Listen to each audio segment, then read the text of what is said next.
Well, welcome to Escapist Corner. Today we have the most famous uh, Marcus McLean and Dave Castro on the show, uh, games director and co-director of training at CrossFit. And Mac is the uh, liaison for Germany, Austria, Switzerland. So two great gentlemen on the show, and most of these guys that are listening to today and watching already know Dave.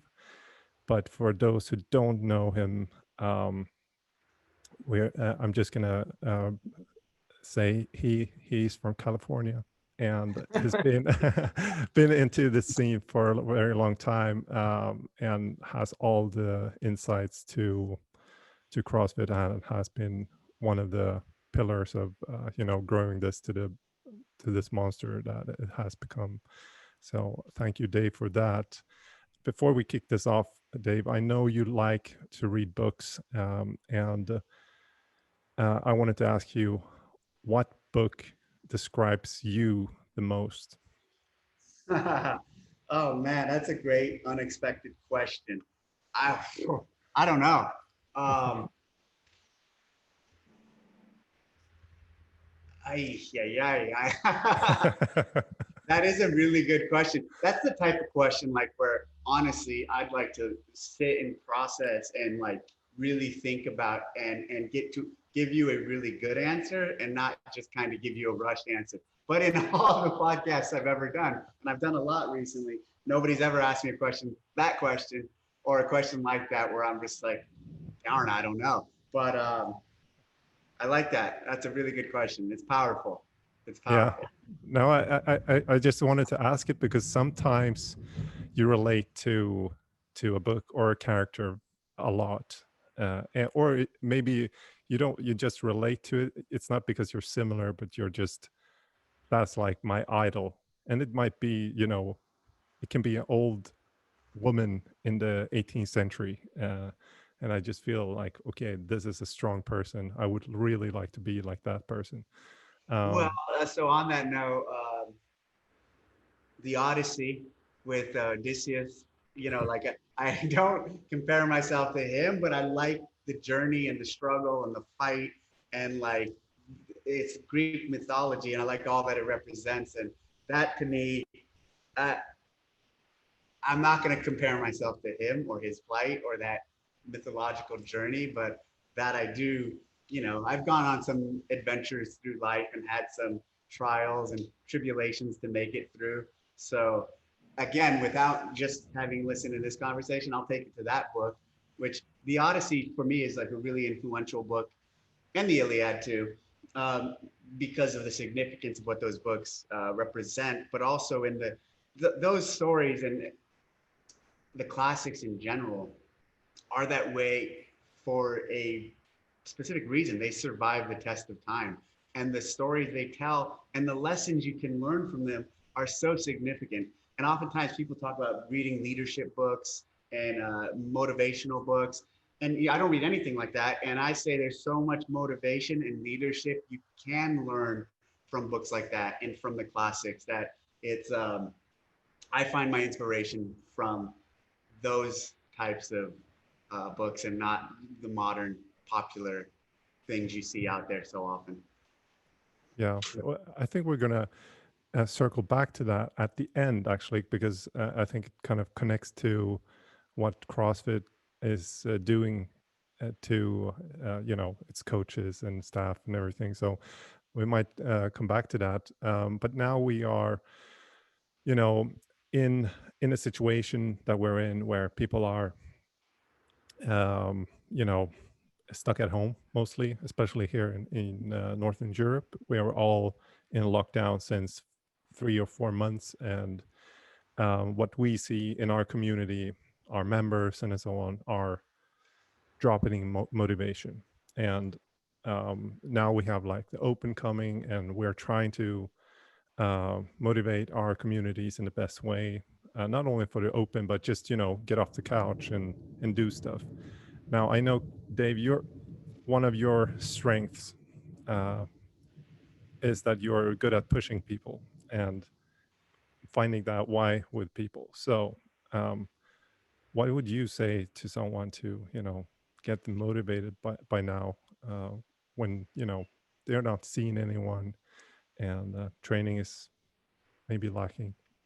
Yeah, that's a great question. And in regards to the Open this year, so many people are in what I'd call a compromised position, not having access to their gyms, not having access to their traditional communities. The Open fundamentally is an affiliate and a community competition. When you really look at and boil it down, it happens in the gyms. And now what you've done, what we have is a scenario where all these gyms are closed, especially in your part of the world right now. And so all these athletes have lost that personal connection with their communities and with their affiliate.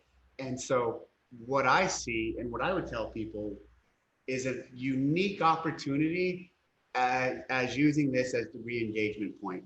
Okay, you've been out of the community, you've been out of the gym for the last however many months, almost a year. Let's rally behind and make this a goal. Don't even worry about your numbers, but let's rally behind. This is how you're going to re-engage with your community. You're going to have a Zoom Friday Night Lights. You're going to do the workouts, maybe even equipment free if you don't have anything at home, with your coach via Zoom. And it's just going to be a touch point, tangible touch point for your community to be there for you.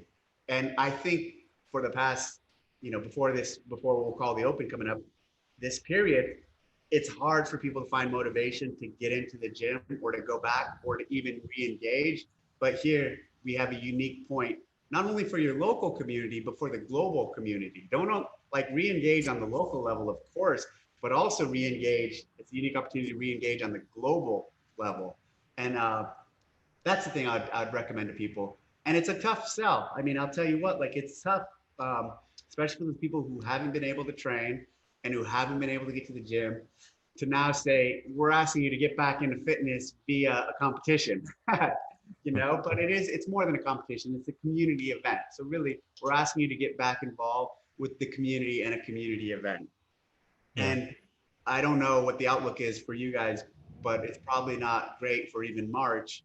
Hopefully it might be better, but I don't know. What's going on? What do you guys see?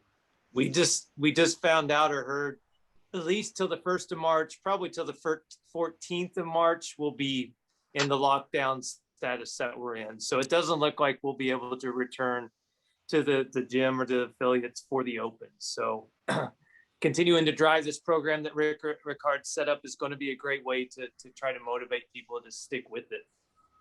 The fitness that this program delivers is fundamentally, it changes the human body to such significant degrees that no one's ever seen it before. It's the most efficacious fitness program out there for sure. But almost the more important part of that is the community that comes with it. And that community is, for some people, maybe even more important and stronger than the fitness they get. And that's the perfect blend. That blend, those two things are the power of CrossFit. And it's sad, but right now, both of those are also what's compromised the most because of COVID, the fitness and the community. And here's the thing, there's some people are, and I don't want to say people that aren't engaging in the fitness are unmotivated, but what I would say, there's some really highly motivated people who are still able to stay fit and to stay training during COVID and the lockdowns, which is tough, which is not like a small feat. And those that have found balance in their life to be able to make it a priority, I commend them. And to those who have not been able to find it during this time, I totally understand. It makes sense. It is a tough period to find the motivation to do it on your own. And that's what the community and going into the box especially provided. Yeah. Yeah. I mean, something that I know you have no problems like training alone.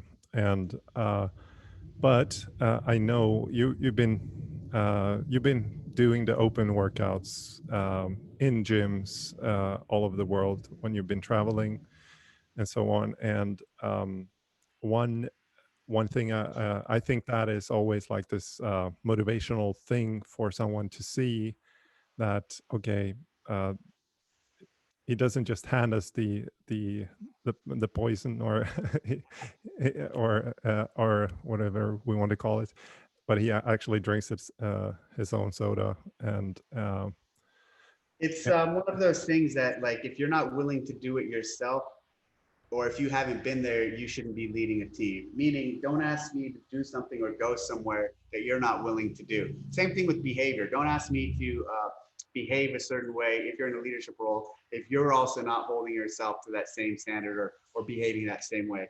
So when you are in a leadership position, or even any position, and there's a standard that you want, or there's an expectation that you have, you better meet that standard, and you better also have that meet that expectation for whatever the behavior is that you're talking about. In this case, the open. Yeah, so like I absolutely, and I love it, and I'm proud of it. Of course, I'm gonna engage in it because the open's for everybody, and so like I have to live by that ethos too, and I have to engage in it. It's funny because I've had members of our team in various phases of my time with CrossFit. I get really upset when certain people wouldn't also register and do the open. I would tell them, I'm like, hey, you're a figure, you're a significant figure, and people look up to you as an example and an exemplar of the community. So you should really be doing the open. And I believe that in terms of myself and all the significant leaders in the company. So yeah, that to me is you got to walk the talk. Yeah. You know what I mean? You got to walk it, and you got to make it happen. And interestingly, I can say that about that phase, but when it comes to programming the regionals and the games, look, I can't do those workouts more often than not. So that's not an issue of me not wanting to. That's an issue of capability and understanding. This is another important part, understanding your own personal limitations and understanding where to draw the line. That's also a significant piece in like, hey, and like, even to use Greg as an example, like he didn't do the open, but he is also 20 years my senior and in a much different place in his life. And so I understood that. And I didn't like what I'm talking about when I'm saying with people doing the open, like there are other people who have other circumstances where like, sure, okay, I understand why you can't or don't. And so that point ties into the open and I'm sorry, the regionals or semifinals and the games where even though I say practice what you preach and walk the talk, I can't do those, so I don't do those. Yeah, no, it's understandable. It's designed for another type of animal, and but yeah, just to go through kind of the details of the open, we are looking into a completely new format. We have 3 weeks, which is very bad for me because I always need these 2 weeks to kind of catch up at the end. But I'm happy because I'm going to be less destroyed. But we have some news also when it comes to like we have the like the RX version, we have the scaled, but then we have this foundations version 2 and the no equipment. So I'm thinking, as like we talk about leadership and everything, I'm thinking this no equipment version is not going to be super easy, but it's something that you can do at home, hopefully, and you can do it with your kids, and maybe even drag your mom and grandma and do that at the appropriate scale. So and make a real fiesta out of it. So is there any details? Did you say a fiesta? Yeah. You guys use that word? You guys use that word fiesta? I don't know. I do. I like it. I like that. That's cool. My co-owner here, he's a Chilean, so we have our Spanish lingo. So we is there anything that we are that we should be looking forward to or not looking forward to? I don't know. Is there any details there? Let me talk about the foundations. So in years past, we had the RX, which everyone's familiar with. Then we had the scale. And interestingly, at the scaled level, there was oftentimes we heard feedback from the community that it's not enough. It's still challenging. And that's true. Some of the scales, it wasn't entirely inclusive. So for years now, I've been wanting to add a third scale division. And this was the year that we were able to pull it off. We had the support and the tech support to make it happen. And so we added essentially a third scale, which we're calling the foundations. Now, what the message I want to go out on the foundations is this notion of here's what we're prescribing, but also scale as needed, scale additionally as needed. Meaning, so let's say it's a snatch, let's say it's a dumbbell snatch, and the RX is 50 pounds, and the scale is 35 for the men. And then for the foundations, we prescribe 15. But guess what? The point is, if 15 is too much, okay, use a 5, use a 10. The coach and the affiliate owner use their judgment with the specific client and make the right adjustment to have them involved and to make it more inclusive. So that aspect of foundations is something I'm really excited about, and hopefully it resonates with the community and the athletes in terms of the intent. Yeah, Now, the gear free, like the gear free is gear free, but they're still hard. And you even kind of hinted towards that. Like they're going to be challenging, and those also though same concept. We're not going to put out the gear free and the gear free scale and the gear free foundations. We're putting out one, and then again scale appropriately as needed. So if you need to scale it, that's fine. Go ahead. I'll be honest. I said this on another call recently. The gear free has one item, and it's not gear, but it's a piece of item. It's a broomstick. So there will be a stick, a broomstick, or something like that that will be needed for the gear free.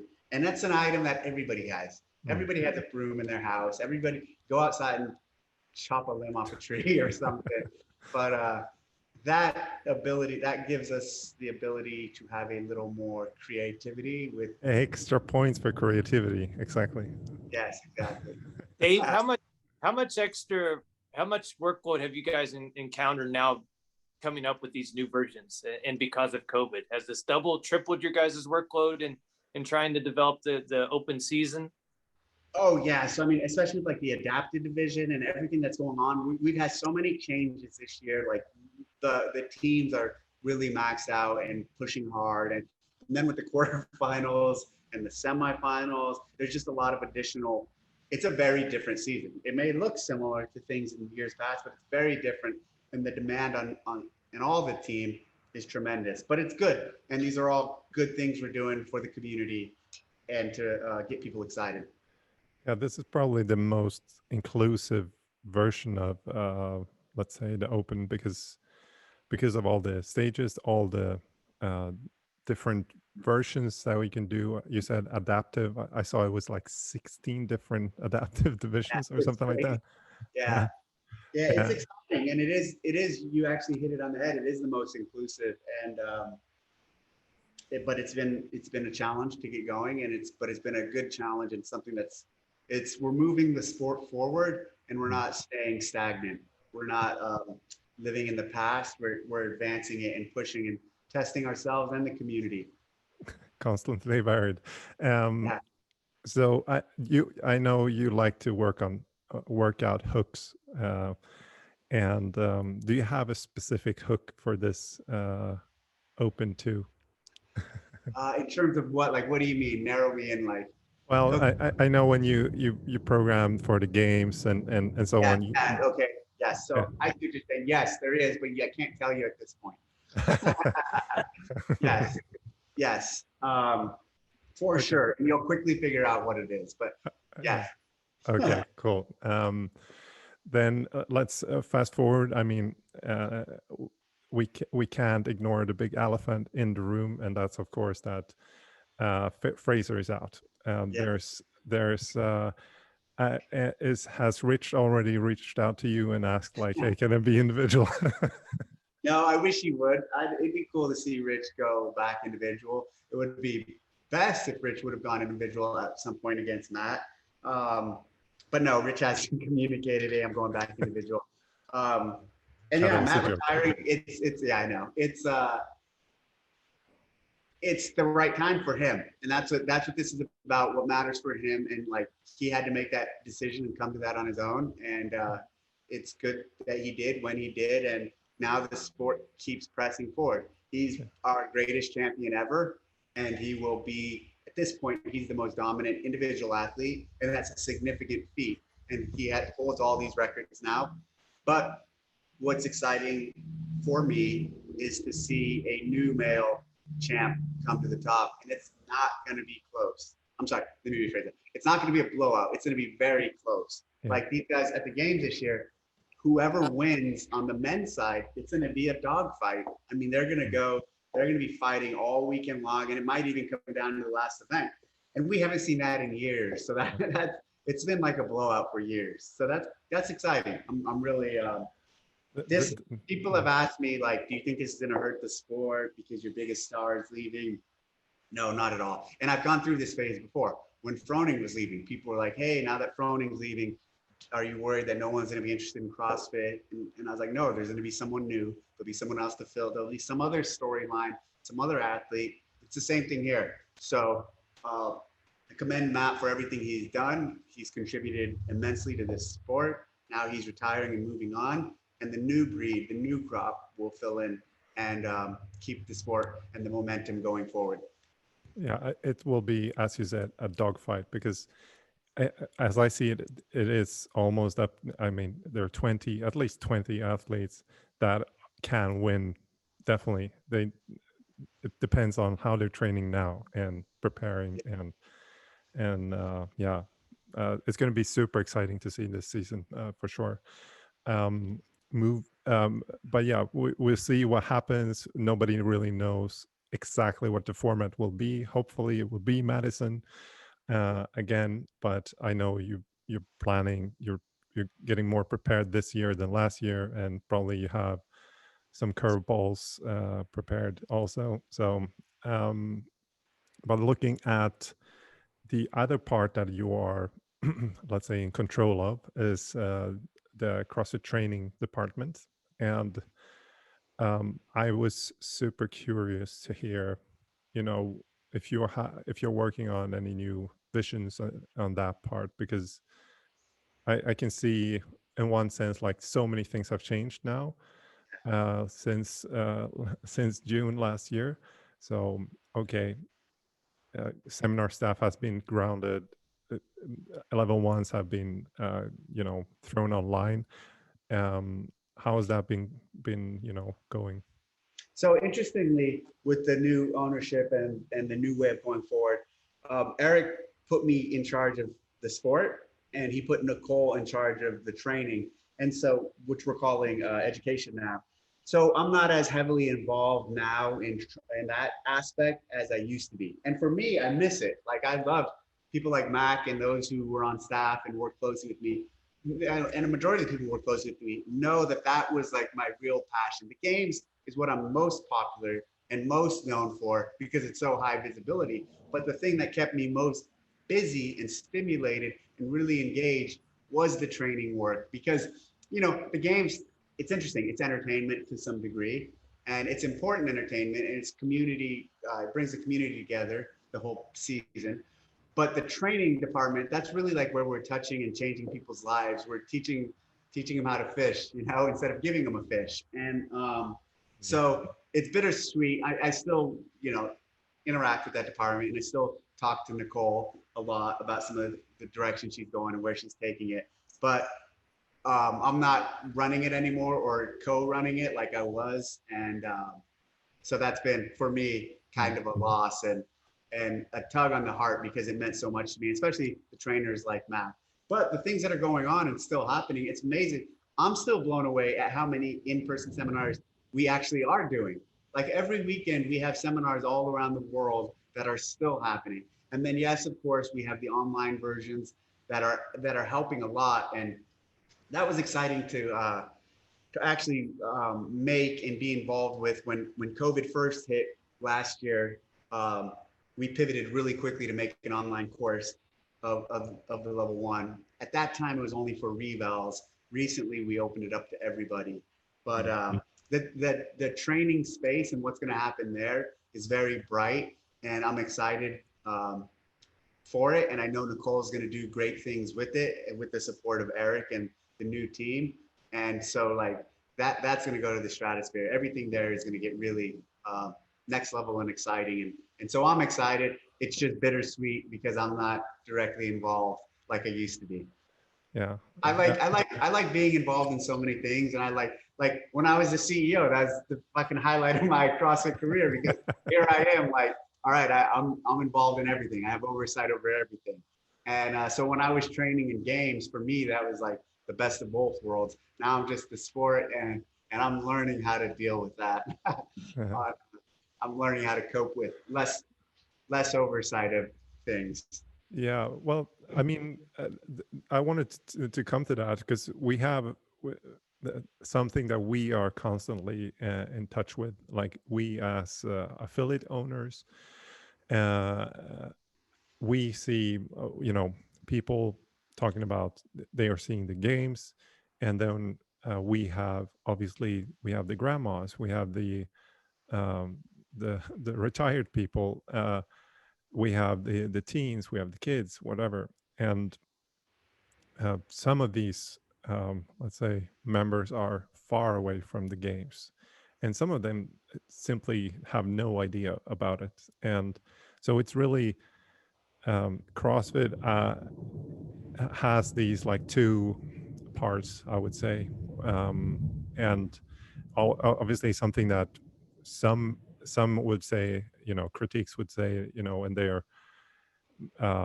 baffled by this, having to explain, but no, we're not having to you don't have to go to the games, you just need to train a couple of times a week, and you're just going to feel good and look amazing. How's that? Because you had feet in both buckets, right? The training, which is also kind of developed into this health part of CrossFit, right? And now it's education, and you had the other foot inside sports. So how were you handling that, like left brain or right brain, or interior? For me, they were always so the synergy there was always amazing. And I mean that in terms of the energy from one could feed off the energy from the other. And like when you look at the games athletes, there is a lot of criticism of people see the games athletes and they think that that's like what CrossFit is about. And there's a lot of people who see the games athletes and they see that as inspiration to get into CrossFit or to try CrossFit because of what they represent. And for me, for some, there's a lot of tension there. For me, there's a lot of synergy there. For me, that balance makes perfect sense to me. So on one end of the spectrum, we have the average person who wants to start their fitness journey. And then on the other end of the spectrum, we have the best in the world, the fittest in the world.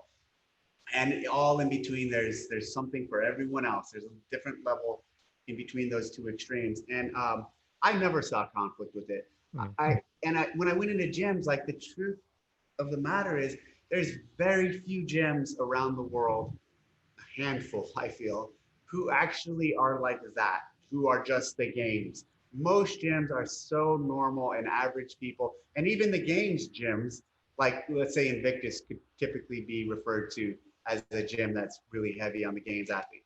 They have such a huge clientele of just everyday average people. Let's take another example, Mayhem, same thing. Mayhem has all these badasses there, but they have this thriving, massive community of just normal, everyday people trying to get fit and change their lives. And so like, I feel the narrative is sometimes twisted how the games athletes hurts people from coming in, but in the field and on the ground, the reality is that's not what I was seeing. In the field and on the ground, I never found a gym where you go in, there's just all games athletes, and if there's no normal people or beginners. That's not the case. And so I never saw this. I didn't feel there was this notion of like that hurting it. Us showing it on TV, I mean, hey, here's the deal, or us streaming it, that's like, people are going to tune in to see characters and sport and the best in the world go at it. You know, we watch the NBA finals to see LeBron compete against whoever. We're not watching their NBC or ABC isn't putting on TV the local pickup game from down the street, you know? And that's the reality of it. We could air average people. We couldn't air, but if we tried putting average people on some of the big broadcasts, well, we wouldn't get picked up at all. That being said, we do show those people on our platforms and on our channels, and that's significant to us. We have to tell the story. We have to be world-class and leading in telling the story of the community. And so here's the extreme, we tell that story. Here's the beginner, we absolutely have to tell that story. We absolutely have to be talking about this, because guess what? If we don't, nobody else will. It's in nobody's best interest to tell this story. Everybody wants to tell this story. You look at the Morning Chalk Up or all these publications, they sometimes tell this story, but they tell the game story all the time, because the games is flashy and everybody's excited and everybody knows Frazier and all these big names athletes. But as CrossFit, our responsibility for the world is to tell the story of the people just getting into the pipeline and their path through it. Why? To get more people into the pipeline and through it. I think that's what we as affiliates are actually doing. We're telling that, or we should do that, tell the story about. You guys are the pipeline, and you guys tell the story locally, of course, and then we have to amplify it or tell it in a different way. Yeah. Our resources.